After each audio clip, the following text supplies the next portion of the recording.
Back to work tayo mga ka-farmer. Kasi umuulan kanina eh. Sumisilong muna ako saglit.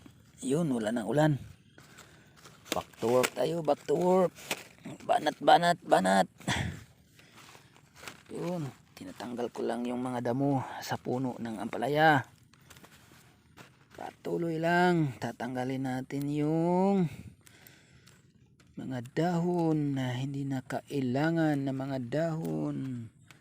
Tatanggalin natin to kasi binahayan na yan ng mga piste. Tinatanggal natin yung mga dahon. Yun, tapos popruning na din tayo. Yun, malinis na yung puno niya. Wala na yung mga tuyong dahon, wala na. Tatanggalin natin yan. Ito, yung mga sanga na maliliit, tatanggalin na din natin yan mga ka-farmer. Ito, tatanggalin na din natin to. Yun. Okay, so maganda na siyang tingnan mga ka-farmer. Oo. Kaya lang ito ay sa 2, 3. Okay. So may tatanggalin tayo dito mga ka-farmer. Tatanggalin natin yung isa dito.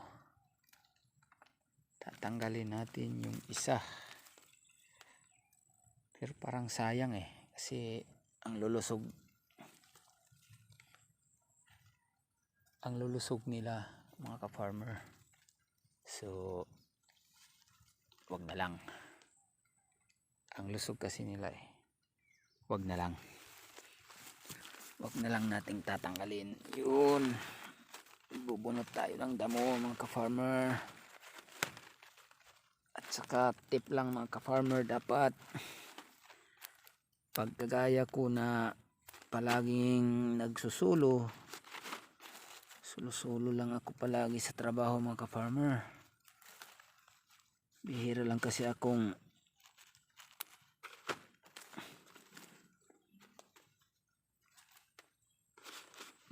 kasi akong naghanap ng katulong dito sa garden. Kadalasan ay ako lang. So tip lang mga ka-farmer, ikaw lang solo mo yung trabaho mo, ang tip lang ay dapat mabilis kang kumilos.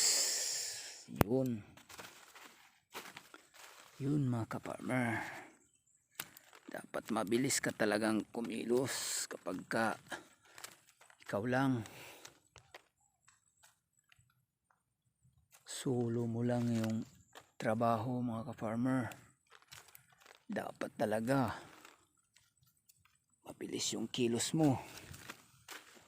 Yun, wala ng dahon. Mga ka-farmer. Hanggang dito lang muna ka-farmer. Hanggang dito lang tayo mag-pruning. So sa susunod na linggo, aakyat na kasi ito mga ka-farmer. Aakyat na yun. Aakyat na yan dun sa taas. So pag aakyat na yan dun sa taas, dun na yan mamumunga. So pruning na naman tayo dito mga ka-farmer. 2 pruning. Usually 2 pruning yung ginagamit ko. 2 pruning ako. Nako. Dami nyo Nako, dami oh. Tingnan nyo mga ka-farmer, ang lulusog ng puno. Kaya lang ang daming sanga, malulusog din. Yun, dami. Isa, dalawa, tatlo. Nako, ang dami.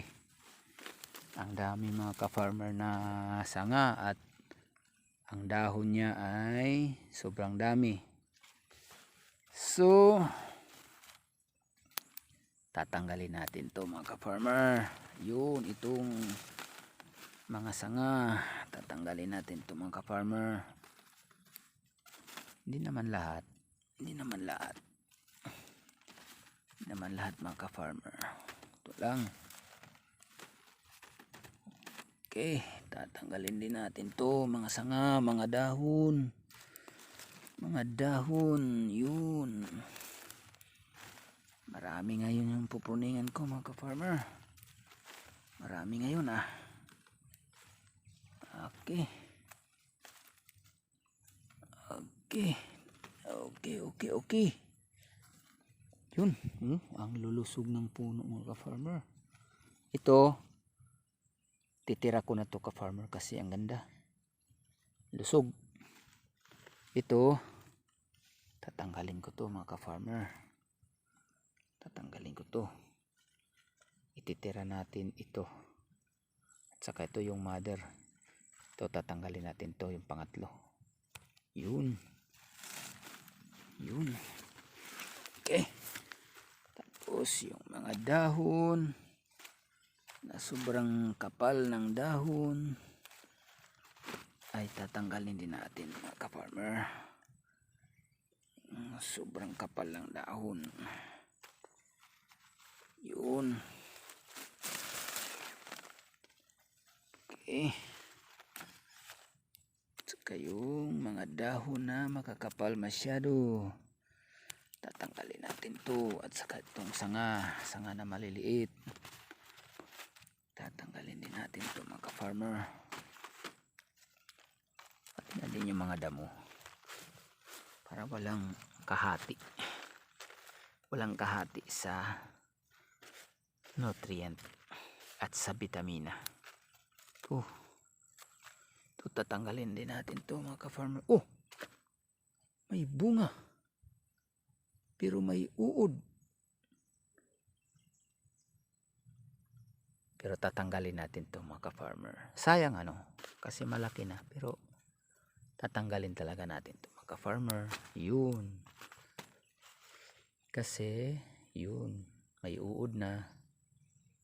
At saka first fruit, tinatanggal talaga yung first fruit. Kasi nasa kanya lahat pupunta yung taba. Sa kanya lahat. Dapat sa sanga. Sa sanga at sa doon sa taas na bunga. Doon pupunta lahat yung taba ng lupa. Ito, mga ka-farmer. Tatanggalin natin ito. Ito lang yung sikreto mga ka-farmer. Kapag ikaw lang, solo ka lang sa trabaho, dapat mabilis ka talaga mga ka-farmer. Mabilis ka talagang kumilos. Dahil aabutan kaya ng dilim. Kapag ikaw lang. Ito, mga ka-farmer, ito, ano na yan? Punggos na kasi dito saka may mga uod na din. Talagang maya-maya mag-i-spray ko ng para fungus mga ka-farmer. Mag-i-spray ko mamaya. So pruning muna tayo mga ka-farmer. Pruning. Ito pa. Okay. Pruning.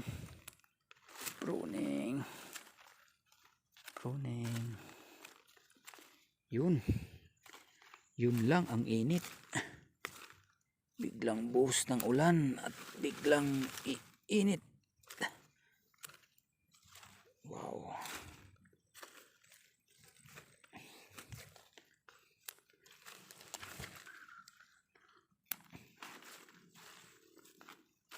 Sarap dito mga ka-farmer sa bukid.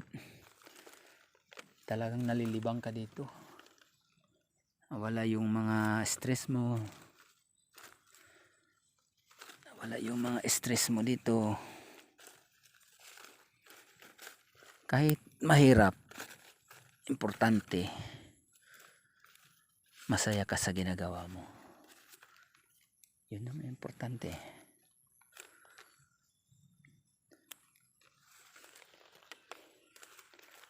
Mahirap, importante, masaya ka.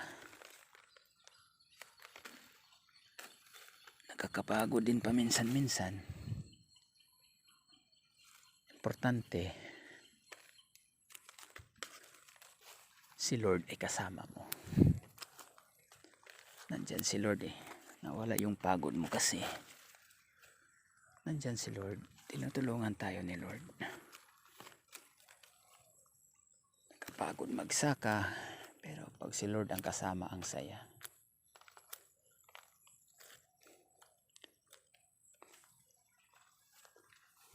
I can do all things through Christ who strengthens me. Wow. Yun yung paborito kong verse. Isa sa paborito kong verse sa Bible. I can do all things through Christ who strengthens me. Diba? Totoo naman. Pag si Lord ang kasama mo, binibigyan ka niya ng lakas araw-araw. Napakabuti ni Lord, mga ka-farmer. Wala nating isipin yung pagod.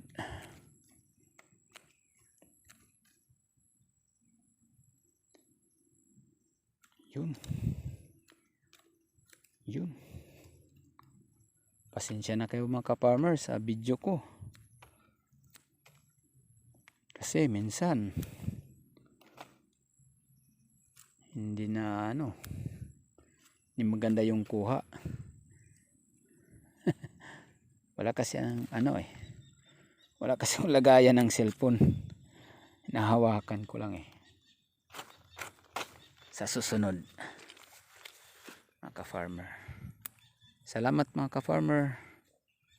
Maraming salamat po sa mga nanonood. Patuloy lang po kayong manonood mga ka-farmer. Kahit na pasensya nyo pa yung video ko. Parang magalaw at saka parang hindi sige lang. Papagandahin natin sa susunod mga ka-farmer yung video ko. Ay. Okay. Oo, ang ganda na ka-farmer. Yun. Salamat po mga ka-farmer sa walang sawa niyong panonood. Thank you so much po. God will bless you more. At i-update ko kayo sa susunod kong gagawin dito sa garden ko. Medyo madamo pa mga ka-farmer kasi hindi ko pa yan na mower. May mower naman ako eh. Madali lang to pag may mower. Dali lang yan. Siguro mga 30 minutes lang to. Ubos na yan hanggang doon.